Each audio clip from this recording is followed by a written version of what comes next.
Yani tunawatenga watoto na maisha halisi, hasa mara nyingi sana wakianza shule.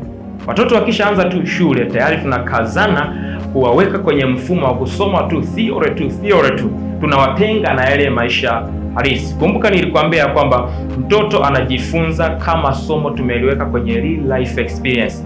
Kama tusipoweka kwenye real life experience, huyu mtoto tunampoteza.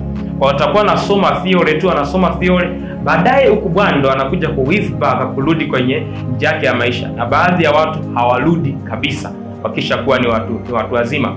Kwa hiyo badala yake tunapaswa, wakati anaendelea na maisha mengine ya shule au maisha mengine ya kawaida, tumweke kwenye mifumo mingine ya maisha ambayo inaendelea. Kwa mfano, kuna kipindi niliwahi kwenda kufanya semina mahali, mama mmoja akawa anatoa ushuhuda kuhusu jinsi ambavyo anatekeleza haya masomo.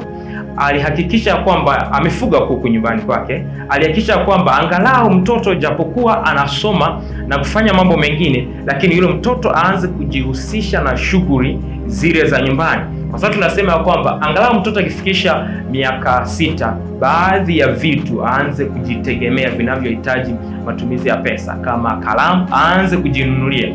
Kwani kwa sababu hapo ndipo unaanza kumfundisha kujitegemea mapema. Sasa usipomfundisha hivi, huyo mtoto anakuwa ana muundombinu wa kujituma yeye mwenyewe, atakuwa ni mtoto ambaye itegemezi. Kwa yule mama akawa anahakikisha angalau kila siku anaokota mayai ya kuku, na katika mayai ya kuku angalau anampatia yai moja linakuwa ni la kwake binafsi. Kwa nini alifanya hivyo? Kwa sababu alikuwa anamfundisha maisha halisi ya kawaida.